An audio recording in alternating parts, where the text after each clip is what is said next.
नमस्कार। इंदुमती मोटिवेशनल में आपका बहुत बहुत स्वागत है। आप सुन रहे हैं महाभारत के ऐसे प्रसंगों को ना आपने कभी सुना है ना कभी पढ़ा है। पिछले एपिसोड में आपने सुना होगा कि 8वें और 9वें दिन के युद्ध का वर्णन कितना दिल दहला देने वाला था। संजय के युद्ध वर्णन को अभी विराम लगा ही नहीं था। वह कह रहा था कि हमारी हानि होते देख सारे सैनिकों को भयभीत होना तो सहज है। दुर्योधन ने अपने सभी भाइयों को जोश भरने का बहुत काम किया। बेचारे वो भी क्या करते। जब यह कह रहा था, गांधारी बीच में ही गुस्से में बोली, किसके भाई? वर्णन खत्म नहीं हो रहा था।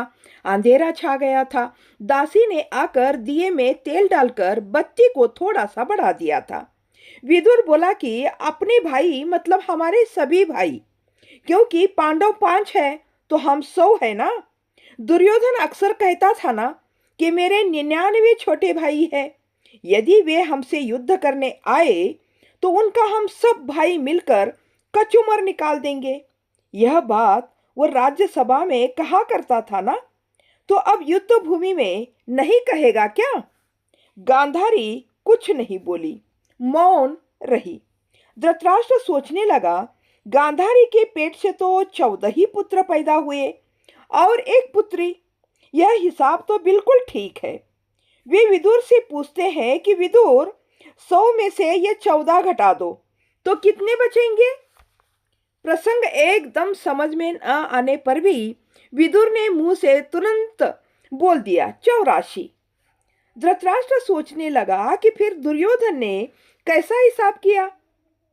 वो तो कहता था कि हमारे और 86 भाई है। क्या पता हिसाब सही है या गलत, पर मुझे याद क्यों नहीं आ रहा है कि यह सब सोच रहे थे।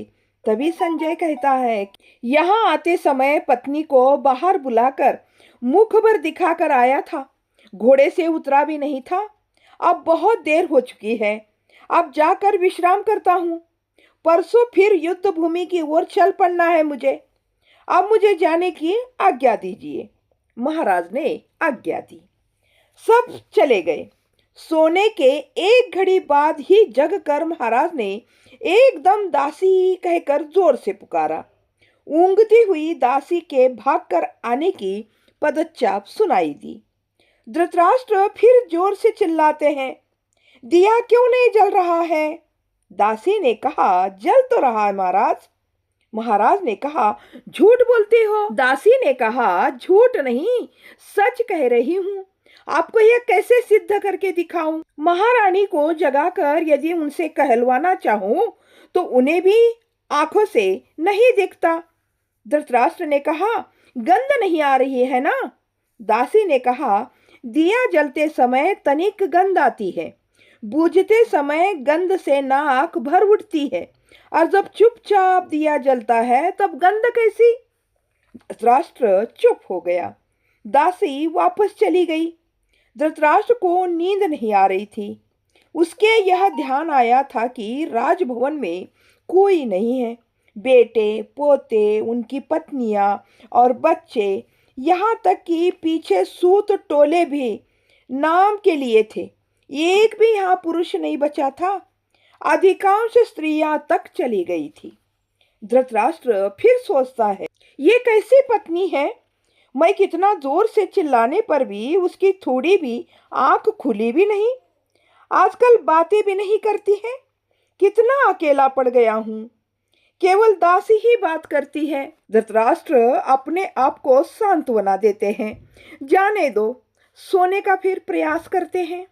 पर धृतराष्ट्र को नींद नहीं आ रही थी। वे फिर सोचने लगे। संजय कह रहा था कि भीष्म पितामह ब्रह्मचारी होने पर भी शिखंडी से हार गए। अरे, हारना कैसा? युद्ध ही नहीं हुआ था ना तब। वे फिर सोचते हैं कि उन्होंने शिखंडी से युद्ध करना अपना अपमान क्यों समझा। फिर उनको याद आया, अरे शिखंडी माने क्या होता है? धृतराष्ट्र युद्ध में मरे लोगों का हिसाब लगाने लगा। उसका शरीर धीरे धीरे कांप रहा था। वह सोचने लगा, यह भीम कैसे मरेगा? इसका गला तो बहुत बड़ा है। दूध सभा में कितनी जोर से चिल्ला रहा था। तब मैंने जाना था कि किसी मनुष्य का गला इतना बड़ा भी हो सकता है।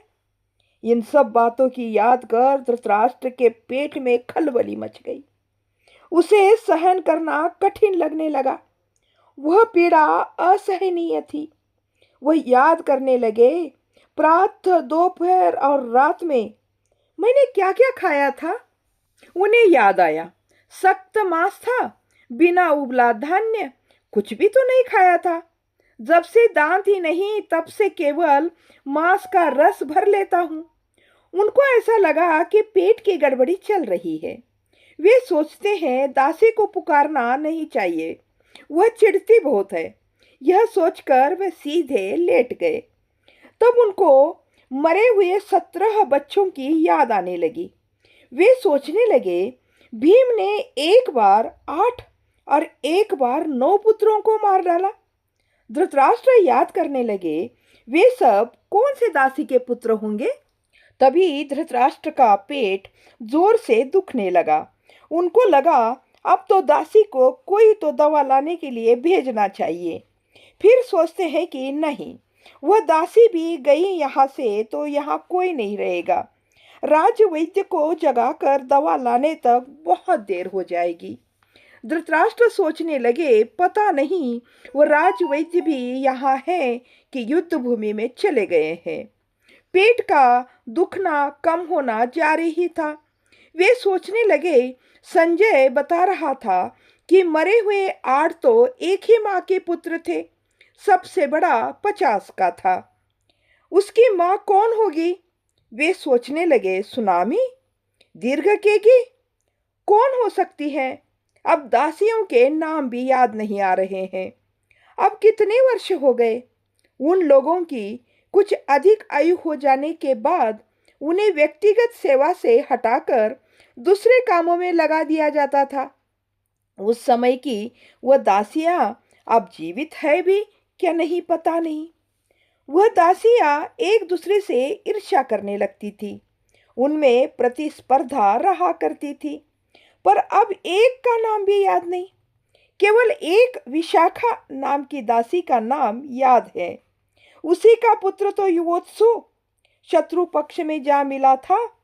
धृतराष्ट्र फिर सोचने लगे, मेरे रक्त से जन्म लेकर उसने मुझे ही धोखा दिया। नीच, वह ज्यादा दिन जीवित नहीं रहेगा। वे फिर सोचते हैं कि युद्ध में पहले उसको ही मार डालना चाहिए था। ये 17 भी तो मेरे ही रक्त से जन्मे हैं। पर यह सोचते हुए धृतराष्ट्र को और यातना अधिक होने लगी। पित्त से पेट में मरोड़ और उबकाई सी अनुभव होने लगी। अंदर से रुलाई भी फूटने लगी थी। तो दर्शकों, इस तरह धृतराष्ट्र के मन स्थिति का आप अंदाजा लगा सकते हैं। इस कहानी को हम यहीं पर समाप्त करते हैं। इस कहानी का अगला भाग अगले वीडियो में जरूर देखिएगा। और तब तक के लिए जय हिंद, जय भारत।